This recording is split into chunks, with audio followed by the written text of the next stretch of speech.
Hello and welcome to the 21st Century Work-Life podcast, where we talk about leading remote teams, online collaboration, and working in distributed organizations. This podcast is brought to you by Virtual Not Distant, where we help managers and teams transition to an office-optional approach. Find out everything we do over at virtualnotdistant.com and check out our show notes and pictures of our lovely guests over on the podcast page. It's great to have you here, listeners. Let's get on with the show. Hello and welcome to episode 288 of the 21st Century Work-Life podcast, where we're going to be rethinking thinking remote. And current listeners, I was going to say, but long-time listeners might remember that some years ago, Maya and I collated and collected a series of blog posts into a book, which is out there now in anywhere you can buy paperbacks or ebooks and audiobooks, and it's called Thinking Remote. And seeing as some of those blog posts were written maybe 4, even 5 years ago, we thought it was time to come back to them and see how much have they dated. And we thought we'd share that with you. So today's episode will be a conversation with myself, Pilar Orti, and Maya Middlemiss, my colleague, who I will give you room to say hello in a second, Maya. I'm just on a roll. I'm on a roll with this intro. Go for it. So we will be talking about that. We're mainly going to be talking about the chapter Designing the Digital Workspace, Workplace. Today, it's not going very well today, listeners. Designing the digital workplace. We will look at that, and then we will add the chapter from the audiobook right at the end. And we'll also give you the links to the blog posts if you want to read them. So today with me, I hope with a head screwed in better than myself, is my colleague Maya Middlemiss. Hello, Maya. Hello, Pilar. Please don't count on me for the mental acuity. But I do think that distinction between workspace and workplace is a really interesting one. So maybe we'll dig into that at some point. Yes, make a note because I'll forget. So make sure you bring that up. Listeners, regular listeners, you might hear that both of us have colds. Maya's in Spain, I'm in the UK, but we have colds. So anyway, maybe that's the reason for the fuzziness. One piece of news, though, Maya and listeners, that I wanted to share before we start. It's a very small piece of news, but it really caught my eye because obviously at Virtual Not Distant, we love audio. This is, as I said, episode 288. We also have another show called Management Cafe, which pops in and out. The episodes pop in and out every now and then. And of course, we have our service Podcasting for Connection for organizations to stay connected through the medium of audio. So I found this, and I can't remember where. It might have been a tweet. It might have been a LinkedIn post. It was in Spanish, so that's where someone shared it from that network. And they said that Microsoft is adding an audio recording studio into PowerPoint. And this will be ready from 2022. I thought this was a piece of news worth sharing.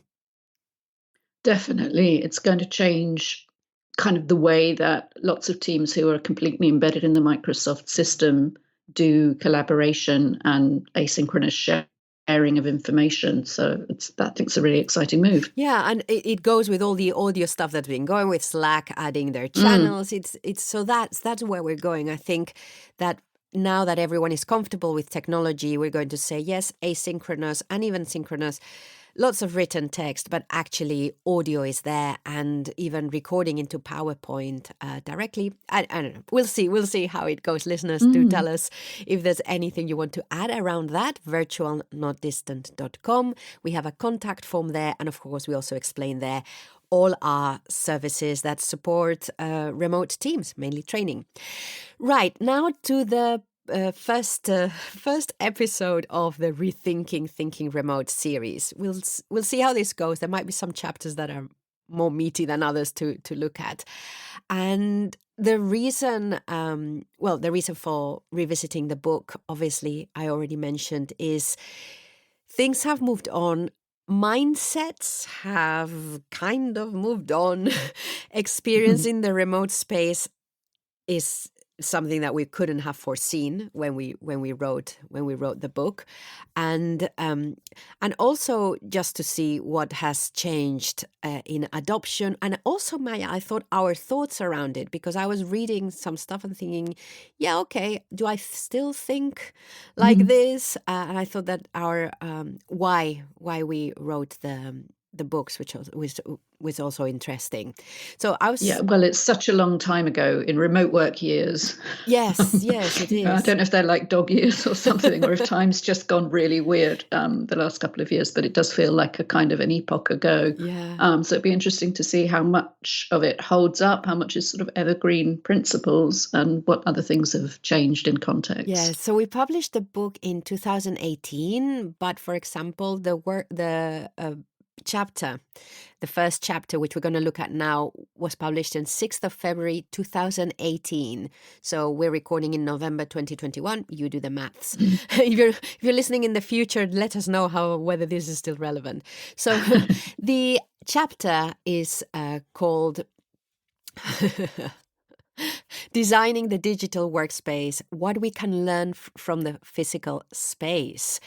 So I think that title already says a lot, that we're still thinking, when we're thinking about how to design a remote ecosystem, our mind still goes pretty much to the physical space. So that might be worth just maybe picking up on in a second. So in this chapter, one of the things that happens, there's a comparison, as I said, with the physical space. And a shout out here to Teresa Douglas, because when she did a review of the book, she mentioned how funny she was that we talked about how the toilets were placed in the physical office. And so it's really interesting what readers pick up. We also, in the chapter, talk about the competitive versus the collaborative culture, and taking that into consideration when you're designing your workplace, the behaviors that can result from introducing a digital workplace, the relationship with the identity and sense of belonging with the space, and also the use of private spaces online versus communal spaces. And we also talked a little bit about serendipity in the digital workplace. So what I thought we do, I mean, Amaya, I've got some thoughts on some of the points that shouted more at me, like something to. So shall I just start, or do you want to say anything before that? No, let's go through the points that stood out to you, and we can kick them over together and see what's changed. Okay, so the first point is about culture, and the point about assessing your culture and then using that to then bring in the tech, bring in your processes very deliberately. And I mentioned how either supporting your culture, if that's a culture you want to keep, or challenging it, so you can bring in technology to change how you work and to change some of the behaviors. Of course, we might not change the values, but we might change the behaviors and how that culture is expressed. And what struck me was that, of course, the majority of people now have experienced remote work, regardless of whether their culture could take it. And this was written without any kind of envisaging of what might happen in March 2020. It was just like, are we going to be deliberate and planned about this, or are we all just going to go remote today? Yes.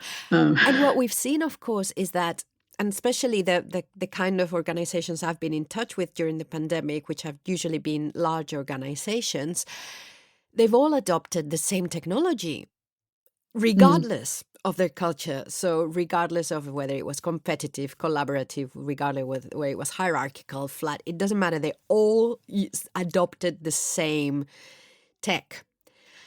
Yep. And that I found very interesting, because in some companies they completely took to it, and even some teams, and in others they were like the other day, and actually pretty common to have heard, we're locked into this system and I really want to use this other tool because it works better, but I'm locked. And or we go round it and add it on just for certain kinds of meetings or something, but it's like kind of, I don't know, it's like customizing your cubicle or something. Yes. But it was somebody else designed that cubicle and built it for you. Yeah. Yeah. And it was interesting that that might have been the first time they came across that in the company. So in those companies that are very hierarchical and closed, this would be like, yeah, okay, I was expecting this. I'll just work around it, whatever. But it might have been a shock in companies where actually in every other aspect we've been quite flexible, quite open, but then suddenly we had to also make a very fast decision, and we might not have communicated why we were locking people into a system. And I think that's a missed opportunity from leadership, is not having paid enough attention to how people were going to react to being locked into Yeah. a technology. Because if you explain to people, oh, we're looking you into this because of security, because there's so many of us, because we don't have time to start to test everything, then people might go, "Yeah, okay, I wish it were different, but I agree." But if all you've done is, okay, now use this, and no, you can't use anything else, then, okay, hang on. Yeah, well, I think it's all part of the kind of business continuity planning, which in many cases was not done from, could say from state level downwards in terms of how you respond to the pandemic that was forced upon so many people. And if there are different priorities coming Yeah. from within the organization, like information security want everything locked down, compliance wants everything supervised and archived in one place. Marketing needs to keep that visual connection going and be able to share assets very visually and directly and collaborate. People need to communicate with clients in certain ways and keep things as familiar as possible to keep the sales funnel full. And all of these things may have been in conflict, and there certainly wasn't time to discuss and negotiate what particular stack of collaboration tools would work best and how we're going to use them intentionally, not when lockdown happened. So I think it probably depends a little bit on how the organization prioritizes things, whether everybody just looked at IT and said, help, what are we going to do? And they just said, right, it's going to be Google Meet or whatever, and locked everybody in to Microsoft or to Google or whatever they decided was going to be the digital workspace. But I'd imagine that for organizations which didn't have that in place before, there was very little time to consider cultural values in that mix. Yeah. Also because I don't think we were used to that as well. Mm-hmm. And I'm thinking, just going back to the blog post, which is about what we can learn from the physical into the digital. The image that's coming to mind as you were talking was if we had stripped the organization from its building, and then everyone would have come in, and probably some teams would have, and some departments would have wanted an open space with lots of wall space, and other departments would have gone, actually, we need lots of filing cabinets and lots of doors that we can lock. Yeah. And it would have been the same mess. Definitely. And you'd have to make them sit and plan and kind of trade off a little bit. Well, you can have your open space provided we can secure the perimeter or whatever. And, you would come up with a design, hopefully in a collaborative way that everybody felt some stake of ownership in. And I don't think that's what happened last year. What I have seen is organizations becoming a little bit more flexible in that way. So particularly specific examples have been, okay, we're locked into Microsoft and internally we use Teams. However, there are times when we will go to Zoom, for example. And that took a while, but I think the most, I wouldn't say innovative, but the organizations that have been able to keep up have actually gone, okay, let's see what fits best to our people. Yeah. So there was definitely some research, I think it was even towards the end of last year, showing that lots of larger organizations often had maybe 5 or 6 different collaboration tools in place that different people had tried out. And, okay, I've heard Trello's good, and let's manage this project there. And hopefully what we're seeing now is a little bit more of consolidation and figuring out what worked and what didn't, and trying to keep track of those conversations in one place. And particularly in regulated industries where compliance is a thing, I think there's going to be a bit less tolerance of, oh, well, we're in an emergency 18 months on. They expect you to have figured out how to do it and have got things into a secure environment. And at the end of the day, I think that, we've been saying this for ages, but now more so, that understanding the different kind of tools is a core skill for the knowledge worker. So you might love Trello, but actually if you're stuck in Microsoft, you have to make use of Planner. You might love Mural, but actually Miro has a lot of the same stuff. And this actually came up in a conversation a couple of days ago with a group that they were saying, well, not just that, but actually a lot of us work with outsiders, the outside stakeholders, client, customers, collaborators. They use different tech. So I think there's also that mindset now of we need to understand the different kind of tools we have. It's like, again, if we go into a building, we haven't been into a toilet before, but we know how it works. You can figure it out. Yeah. You know what to look for. It's the same on tools. So yes, absolutely. And there's so much overlap now. There's such a lot of convergent design because, people have figured out what works. And you can, in most sort of project planning tools, you can now do a kind of card view similar to Trello and, move things through a Kanban-like workflow, even if it was designed like Todoist was originally designed, a lot more sort of bulleted lists and subcategories and things. People have looked at what works in other situations and brought that into their design. So there's a lot of overlap. And once you have used one particular kind of, even something like a video calling app, you can, if you go into a completely new one, just as you say, like navigating a kitchen or a bathroom, you think, okay, well, I'm looking for the light switch here or whatever. It's probably got similar functions somewhere. Yeah. You reminded me, Asana also added the Kanban board halfway through the pandemic. Yes. So I think that the main, if I were writing this, I think this was from 2 blog posts I wrote originally. If I was writing this again, I would add this new section of pay attention to the technology you're using and understand what it does so that when you move somewhere else or you have to use different things, you can start to think, okay, I'm looking for this. And you know specifically what to look for until you adapt to it. But going back to culture, because we went all the way, and just going back to culture, I think we cannot... For new organizations or teams starting to build their tool stack or deciding what tech, it still goes either don't pay attention to the kind of culture you're going to build if you're starting from scratch. And if you are already a team or organization, pay attention to the culture you have and bring in the tech so that it supports or challenges depending on. But I think we cannot forget about that. So that's okay. So that's one point. Another one I wanted to point out is I talked about the identity. So how designing our digital workspace can help us to create a team identity, pretty much like you would do stuff in the office to say you are in this company. You know, the walls are a certain color, the look is a certain color. And reading it today, I don't think Microsoft had consolidated as much.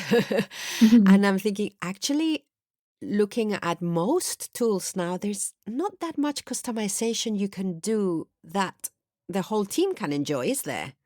No, it is a really interesting point that there hasn't been more differentiation. Maybe that's going to be the next wave. At the moment, it seems like the focus and the development has all been around functionality and let's make sure we can do everything our competitors' tool does. Maybe the next evolution will be, and this is where we let you bring some of your organizational, your branding, your colors or whatever into the space. It's starting to happen. I've noticed lots of organizations are now mandating Zoom backgrounds for external calls. Yeah. So a year ago, you'd probably be interviewing someone either looking at their kitchen or a sort of stock photo of a palm tree. Now you're more likely to see a slide that's been provided by their marketing team, which shows a nice corporate logo or something in the background. So that's starting to happen with exterior facing things. And maybe we'll see more customization, even in spaces like Slack. There's very little you can do to make it feel different. And if you've got several Slack communities or workspaces or whatever they're called now open, and when you're moving from one to the other, they all look really similar. So I hope we'll see a bit more use of color palettes or logos or something just to make digital workspaces a little more personalized. And then it will be very interesting to see how organizations use that. Yes. Well, then you can adapt to culture. You can then talk about identity and all of that. Yeah. And what values you want to signify by, are we going to be very corporate with this or are we going to be a bit fun or whatever? So, Yeah. And then Well, actually, that might be something that we take into consideration also when we are choosing. If we have a choice what to use, we can also, and as Maya's saying, hopefully it will. There will be a point where there is more customization and also just the look and feel of the tool. And I was also thinking, so if we are thinking about starting to adopt some of these tools, there is a temptation now to adopt everything because we can't do everything and there's so much stuff. But I was in the chapter, I wrote, if we want more collaboration, we can start by asking for visibility of the work at a more superficial level, for example, task level, event level, and then gradually build our narration of the work. And I'm obviously already thinking mainly about collaboration platforms and technology that allows us for our work to be visible. And this goes back to culture as well, that a lot of these tools have been designed with the principle of working out loud in mind, because it's all about everyone having access to information. However, we might not be used to that, and it might be it might be difficult for some teams to know how to use these platforms as well. Because, for example, we might say, "Oh, let's have a water cooler channel," but maybe we haven't been that much of a sharing people, and so it's like, what do you want me to do with that? What do I put? Yeah, we never had a water cooler in the Yeah, office, and we never spoke exactly. to anybody. Exactly, So what are we exactly. supposed to do Yeah. here? So there's a lot of thinking about the interactions you want to have in these tools and the interactions you're ready to have online in this way, which always looks a little more permanent, and also the dynamics of the team as well. Yeah, and how you're going to communicate that to the team and who is going to own it and kind of curate that conversation or spark the conversations in the water cooler channel or whatever, or correct people if they're talking about a project in the water cooler channel, Yes. that actually this would belong better Yeah. over in this channel here, so it's captured. And yeah, just to kind of organize the digital space a bit is something that, and not every organization is at that level yet. And now that you mentioned something like, okay, let's not have the project conversations in the water cooler channel, I think that's something also that many people still are getting their heads around. And it's that communicating in the online space needs to be a lot more structured. Yeah. And for some people, it really jars because being spontaneous is part of being human. And of course, if we start to talk so much about the work and put everything in boxes and stuff, but actually, it's just a slightly different way of looking at our conversations and our interactions, but it needs that structure. Yes. And it's kind of, if you get the structure right and you're quite rigid about it, in terms of documenting procedures and things like that, then everything else can be fluid. It's like putting those guide rails in, and then within that you can absolutely do your own thing in terms of how you work, where you work, when you work, and so on. But to have that freedom and flexibility in how the work gets done, you absolutely have to have the guide rails and the structure of where the conversation takes place, where the documentation is, what processes you follow to deliver certain replicable things. So that's a huge shift from people who used to just turn up and talk to each other and figure things out each time. Yeah, and also the speed at which you need to communicate and interact also becomes important, because a lot of the digital space functions best when we treat it as an asynchronous space, where it's there, we come to it, we we don't need to have real-time interactions. Yeah, and we need to be able to connect with each other and understand what that person meant, even when they're not there to clarify with. Yes, exactly. Thank you for covering for me, Maya, what I coughed. So the speed becomes important, and again, the knowing how much we can wait. And for some teams, that might be that might be really difficult and actually not good for the work. So again, then we design a digital space with different rules. So the same way as we might have a team where we use our Teams platform or our Slack as a purely asynchronous tool. If your team really needs that speed of communication and interaction, you might decide to use it as a presence tool. So if I need you, I'll ping you, and hopefully you'll be there within 5 minutes, and that's how we work. Yeah. So the design of the space needs to incorporate those rules. That's part of the design of the space.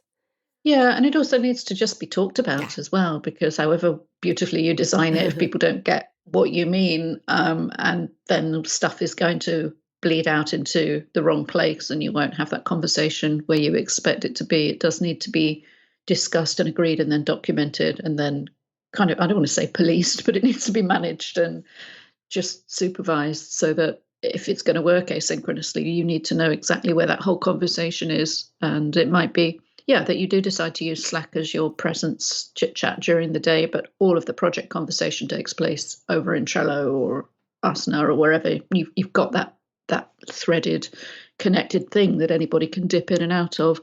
And that's the only way to avoid having to go searching for things and figure out stuff that happened when you weren't there. That's when async falls apart. Yeah. So as always, it's really important that we have that conversation, even if it's just a tool. And this is something we've been saying pre-pandemic as well, and especially because people use things differently, they have different preconceptions. So even if you were thrusted into forced remote and you're going to continue with some component of online communication, which hybrid spaces will need as well, not just remote and virtual, then we need to have that conversation. And again, really all we're doing is talking about how we're going to work together. And this is just Yeah. one more element. So I think the last point that I wanted to bring up from the chapter is the term planned spontaneity hadn't quite reached virtual, not distant. So we used the term serendipity in the online space. And also I noticed that the office was not there as a collaboration tool yet.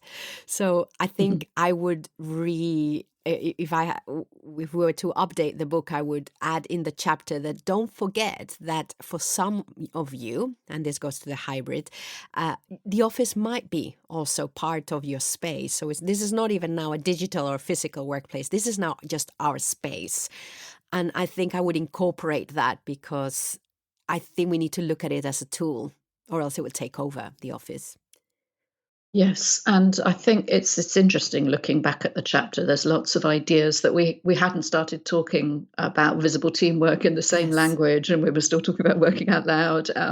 And office optional is also still quite nascent. You can see the roots of all these things in the article, but it's interesting how our thinking and the work that we do with clients has evolved over that time, and the different ways that we explain things and have found it useful to conceptualize for people who are new to it. That has evolved, and I'm sure it will continue to do so. Yeah. And I think if we, maybe we need to write another book, but well, the visible teamwork book is still cooking. I think the role of the planned spontaneity concept is really important because that's something that people are really, really missing when they're struggling with it a Yeah. lot. And I think, planned spontaneity around the work as opposed to let's all have a after work Zoom or whatever. But I think that's definitely the missing link in a lot of organizations at the moment. Yeah, and it's tricky because it requires being very disciplined again about communicating your availability. Because if you're available, then you can be interrupted. If if someone doesn't know if you're available, then they're more reluctant to interrupt you, therefore less likely to tap on your shoulder in whatever form. And also when we are looking at the tools, is there anything in that tool that tells me that someone else is here? Which, of course, places like Trello and Google Docs does it so beautifully, all of those, but we have to pay attention to those functions. I think many people using Google Docs maybe don't even notice when someone else pops in or know what to do with that. And or don't know how to sort of feel about it, Yes, if you like. yes. If it's sort of, there's actually, you might not get that nice warm feeling that somebody else is in the document at the same time as you if you don't know what that signifies. So we need to pull these things out and highlight them a bit. That's true. And you bring up the point. I'm going to just rub this point up, though, but you bring up the point of not everyone is like you, because of course for me it's so exciting to see someone, but actually for someone it might be like, and actually I have had times when I'm like, oh no, I don't want them to know I'm here. Yeah. Or Oh God, the client's in the document. Does that mean that yes, they've just left a tab open, or are they actually yes. watching me type? Exactly. So, what is beautiful? I mean, it's beautiful for us because this is what we do and what we pay attention to, but maybe not for someone who actually needs to get on with other work. Is that this opens up all kind of conversations about the psychology of how we feel about each other, self-awareness, etc. So, it could be a good topic for a virtual coffee, people. Mm. Then finally, so I think the principles haven't changed. And I was worried worried is not the right word, but anyway, I was thinking maybe I'll go back to the chapter and I'll think that it's outdated. I don't think it is. However, the tech has evolved and is evolving, but is it evolving that much, Maya, do you think, since we wrote this? Well, I think it's interesting the kind of the basic tools in which we work, things that organizations have adopted at scale, like Microsoft Teams.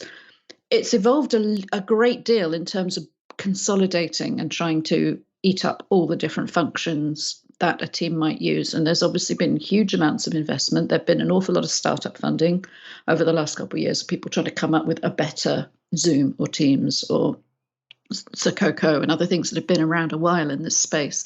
Most of them haven't innovated in a kind of massive disruptive way. The one thing we have seen in recent months is this emergence of kind of VR and extended reality ideas. And I don't think anybody's actually using this yet. This is all very conceptual, like the Facebook Horizon workrooms. And, maybe it's a surprise that Facebook took the lead on this, but I think we're probably still quite a long way off going to work in the metaverse. Mhm. What that will mean for our digital workspace is going to be really interesting. I mean, I think 15 years ago we all thought we'd have offices in Second Life and building these kind of Minecraft like 3D structures, and some brands and places had presence in Second Life, and they're probably, I don't know, covered in digital cobwebs now or something. I have to see if I can find my login and go and have a look. But I think it's one of those things that is still at the stage of being quite gimmicky. And then you see that Microsoft is responding to this with their mesh VR offering. And so you look around and think, there's an awful lot of money going into this. There's an awful lot of investment in the whole metaverse concept. And while we didn't expect that necessarily for the social space to lead the business communication space, then that is really what's happened in an awful lot of the ways we communicate. The consumer electronics have led the way that businesses are now expected to respond, like brands getting into social media and so on. So I think it'll be very interesting to watch. At the moment, nobody wants to put on a VR headset to go to a meeting. It's just simply not going to happen. And most people find they make them feel quite ill after a while anyway. And it's, we don't need these big avatars with big wobbly heads. But I think it'll be something to keep an eye on. And when we update this chapter, maybe in a couple more years, we'll see whether this has gone anywhere. I think it's important to remember, though, that while these metaversey VR type solutions are grabbing the headlines and they look cool and fun, there are other things going on in terms of online co-working. There are people building solutions. I mean, we used to use the early version of Sococo, I remember years ago, and it's just a way of kind of showing that you're in the same physical space. And I think those kind of solutions are definitely still really important for teams who aren't used to working in a distributed way. I had a conversation recently with the CEO of Remotion, which is coming up with a very different way of doing digital presence in an incredibly kind of ambient, frictionless way of just being able to, it's almost like it's a Mac only solution, and your colleagues are kind of a bit like the taskbar that you can just sort of hover and see what people are doing, and you can tap on them, and you can work together. Little really kind of frictionless things, like you can share listening to music together whilst you both get on with your own work and so on, and sort of little ways of doing digital co-working, even if you're all working on your own thing, that you can kind of do it together. And lots of people will find that supportive and helpful of the work that they're doing and holding each other accountable and so on. And what they're trying to build is the exact opposite of sticking on a VR headset and going to a specific, completely immersive, synchronous thing. They're trying to build something that will just be there very much in the background. And I think it's those kind of solutions that have the potential to really level the hybrid experience, because if they make it that good, then people will use it in the office as well. And that will really help teams gel together. I think you're right. If the tech is that good that when we use it in the office, we don't go, oh, we don't really need this.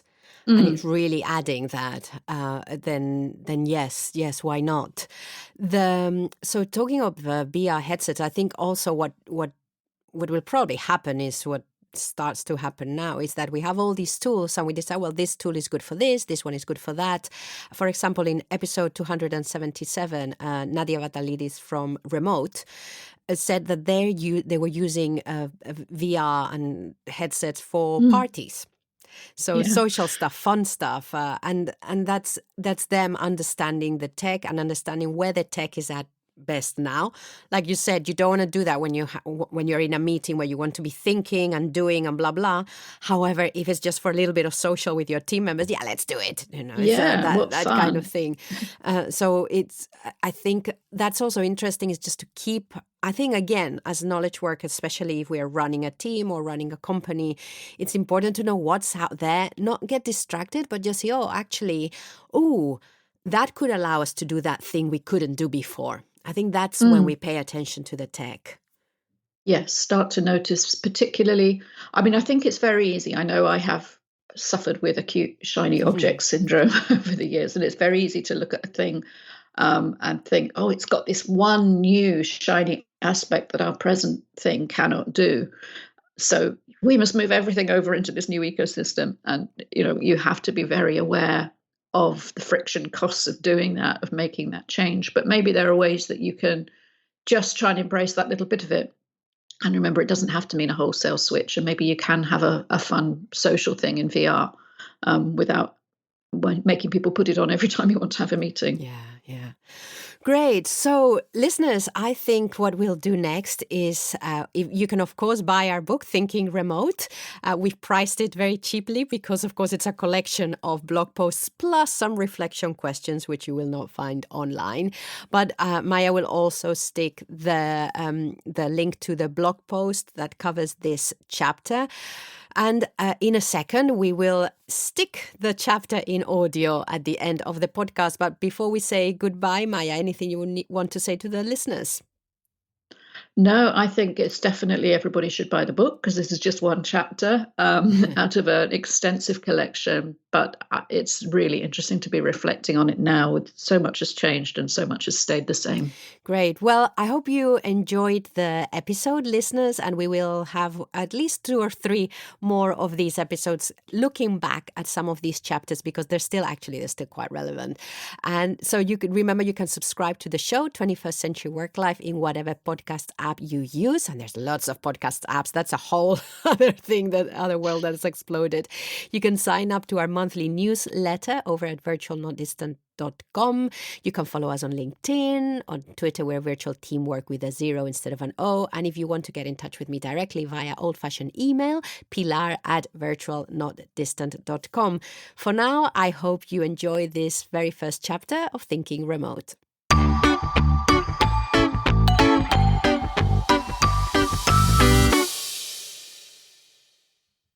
Part 1. Laying the Foundations for Remote Teamwork. Chapter 1. Designing the Digital Workspace. What we can learn from the physical space.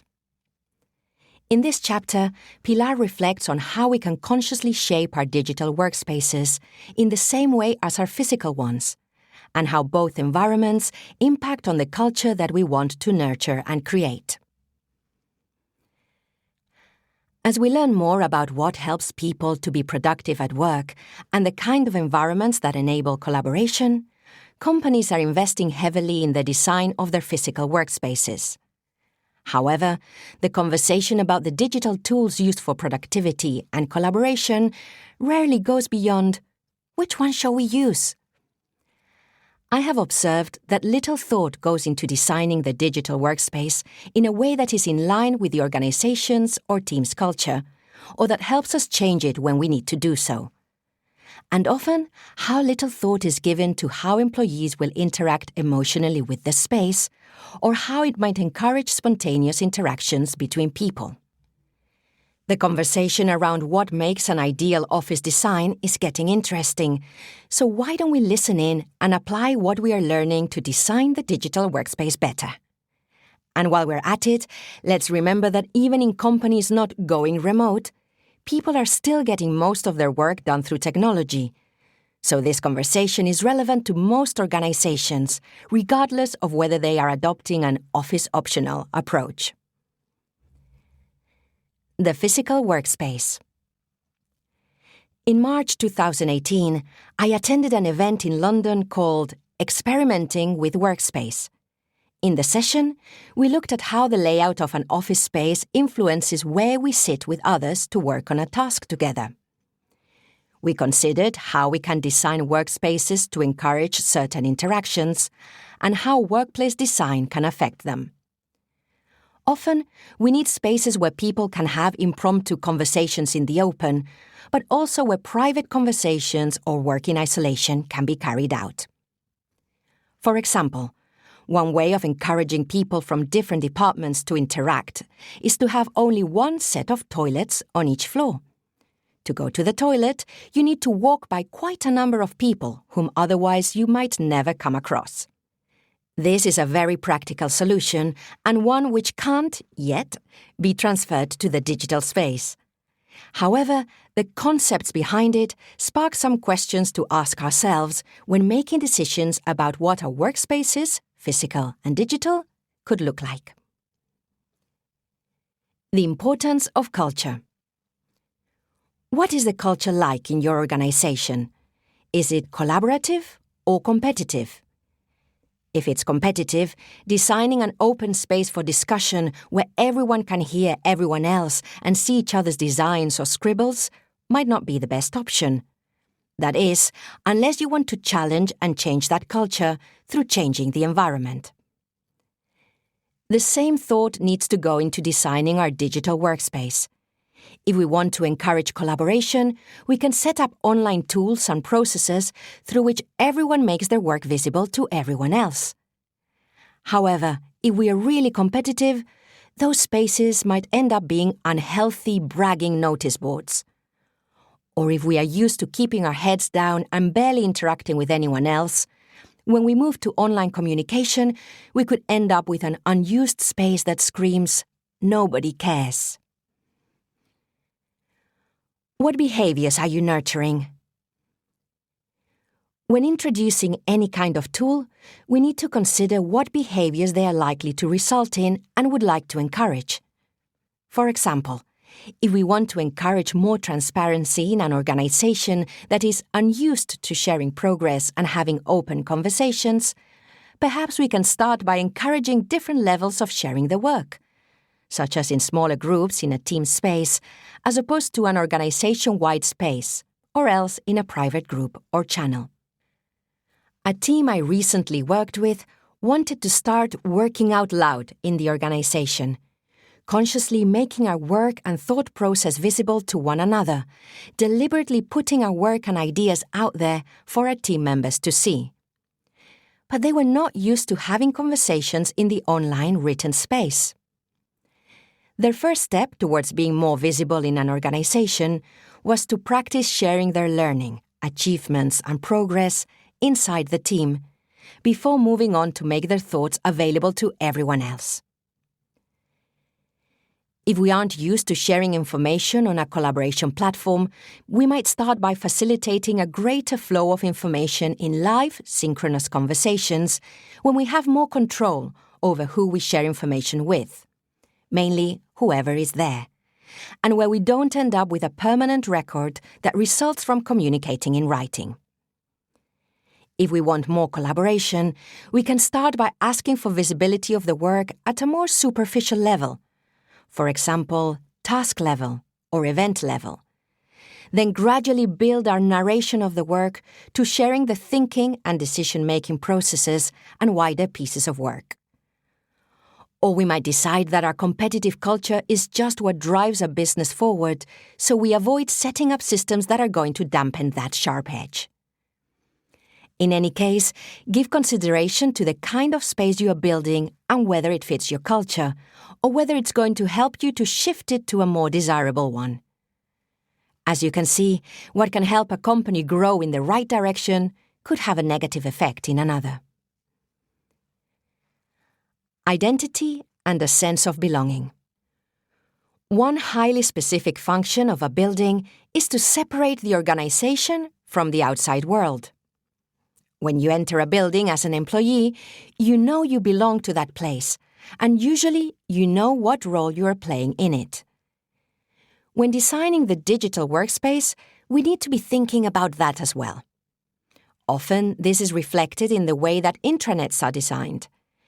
Intranets are not just customized to follow brand guidelines, but also to signal to employees that they are now in company property.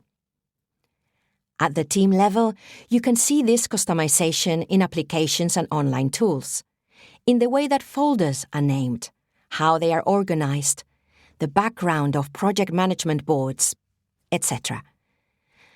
So especially if you're transitioning or putting a team ecosystem together for the first time, ask yourself, how do we want people to feel when they enter the digital space? What can we do to remind them of where and who they are in relation to that space? Something as simple as changing the background on a project board or having a prominent image that is not the company logo might create a greater sense of connection with the team. It really depends on where you want the locus of engagement to be. That is, what employees connect with and feel attached to in an organization. Again, ask yourself, do we think people benefit from feeling like they belong to the team? Do we prefer to remind them that they belong to the wider organization? First impressions. When designing a new office layout, a lot of thought goes into what people first see when they enter the space and what it prompts them to do. At a simple level, the reception area is usually the first thing you encounter when you enter a building. That makes sense because it's what visitors are usually looking for and no one wants them to get lost. But you could make the decision instead to have a prominent staff picture, or a monitor with examples of the company's work, or one that displays a news channel reflecting how important it is to stay up to date with what is going on in the world. Thinking along the same lines, what do you want your people to do or even to think when they log onto the digital workspace? Here's an example that I came across on the Happy Melly podcast. Zappos, the online shoe and clothing store, reminds its employees every day of the importance of being familiar with other employees in the company. When an employee logs onto the system at the beginning of the day, a picture of another person in the company pops up with the question, "Do you know who this person is?" and 5 names from which to choose. If the employee doesn't pick the right answer, the system tells them their colleague's name and redirects them to that person's profile, so that they can learn a little bit about them. Zappos is not a remote organization. However, it is seeing the company grow and is deliberately fostering that sense of connection by making the most out of technology. This is a prime example of the need to pay attention to the digital space, even when your people are in the same building. Going back to the collaboration areas in the digital workspace, how you label them will encourage different kinds of behaviors and influence people's relationship with the space. So it is worth giving some thought to how you name the groups, channels, boards, lists, and so on, all those areas that make up a collaboration space. As the lines between physical and digital workspaces continue to blur and merge, we can use aspects from each environment to inform the evolution of the other, until it all becomes just work. Do we need to keep people together or apart? How we answer the following questions will depend on the nature of the work and the size of the organization or team. In an office, will teams benefit from having all the members together? Will they benefit from individuals being able to move around the building, working independently and having access to members of other teams? Along the same lines, do we need an online space where people can mingle? Do we need spaces that belong only to a team or even to a sub-team? Do we need private spaces for individuals which are still online as part of our ecosystem, but where the content only belongs to one person? Not always together, or not always apart. In most organizations, and even at the team level, there will be examples when you need to provide spaces where people can gather together and where they can be on their own. Think about an office space. People might have their own desk. There is no reason why in the digital space you cannot provide them with a private space too. First, let's consider the kind of design that encourages interaction between people. I like the concept of the coffee machine in a physical space as an attractor, a spot that draws people to it. Thinking of the digital space, can you create a space online to act as an attractor? A place where people don't necessarily go to interact with others, but where they might bump into them. For example, a section in your collaboration platform which holds the most recent news or updates. Or somewhere that changes its design in a playful way every day or even a few times during the day. Or a platform where people go to when they need to have a chat with someone else. Key to this kind of attractor is having the functionality to allow you to interact with someone else. It isn't enough to have somewhere that people want to check out often. They need to be able to interact with others when they bump into them there as well. Now, during the workspace design event I referred to earlier, there was mention of the photocopier machine as being a place where people go to do a specific activity and bump into others. When you think about it, there are places like that in the digital workspace. Follow me. Serendipity in the digital workspace. The immediate place that comes to mind as somewhere that people encounter each other is Google Docs. These are shareable documents such as text, spreadsheets, and slide decks that live in the cloud. Other software companies have similar products too. When you're working on a Google Doc and someone else logs onto it, you can see their avatar at the top of the document. I have often seen my colleague, Maya, in the virtual not distant ecosystem and started to converse within the document itself. It made me happy to feel that she was there, logged into the same online space at the same time as me. And if I needed something quick from her, all I need to do was click on Chat. This is a prime example of serendipity in the digital workplace, but it can only happen if we agree to have tools in our ecosystem which have these features. Another place where I have noticed people popping up is in Trello. For example, I was working on a card the other day in preparation for a podcast, and wham! My co-host's profile picture popped up. Finally, one simple feature that makes me feel like I am running into someone in the workspace is on a collaboration platform or in a chat environment, and the words "is typing" appear. Is there value in serendipitous interaction? And if so, why is it so valuable? For me, in the digital workspace, it gives a sense of connection, of belonging. All of a sudden, it is not just interacting with a document or an app. It is sharing the space with another person. You can envision your colleague at the other end, on their computer. Plus, on a practical note, if you need to ask them a quick question, that is the moment while you've got them there. Caveat. If you're new to working in this way, it might be worth having some sort of conversation about what to do when encountering others online.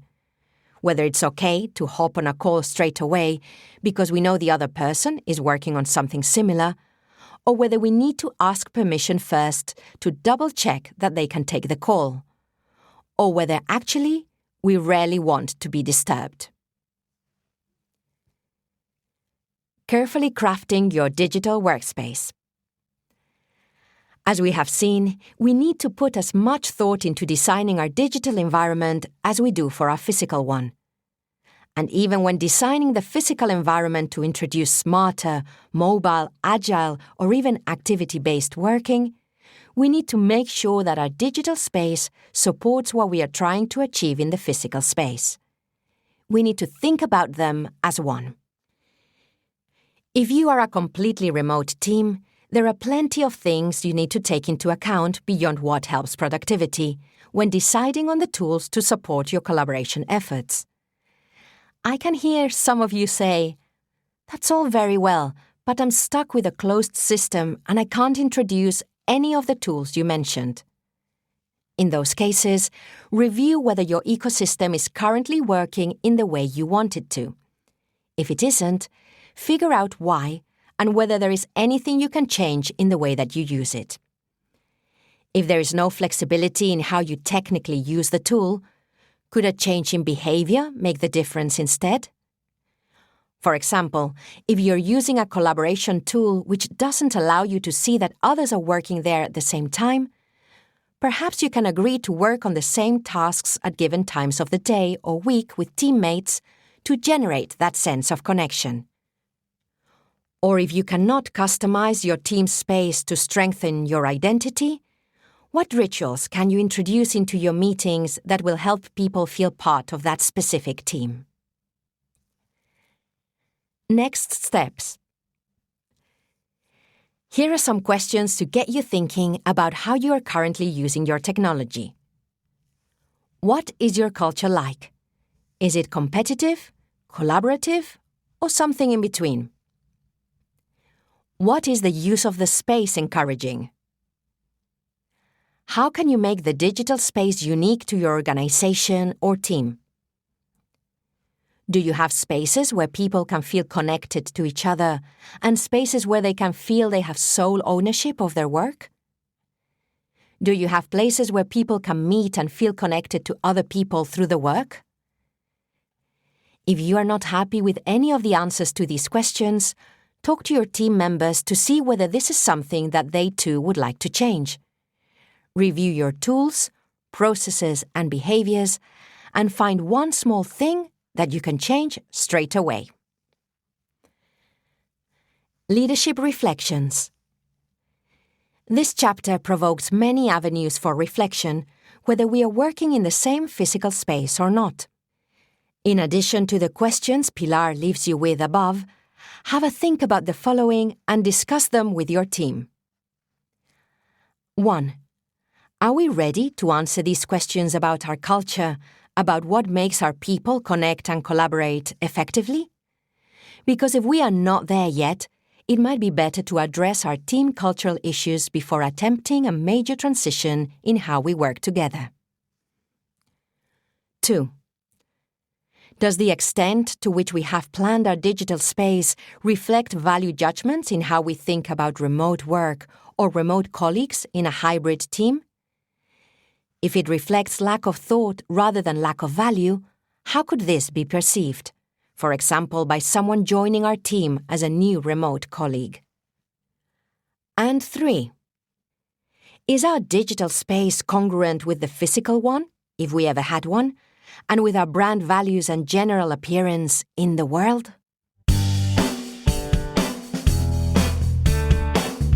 A big thank you for listening to the 21st Century Work-Life podcast produced by Virtual Not Distant. If you have something to add to the conversation, let us know through the contact form over at virtualnotdistant.com.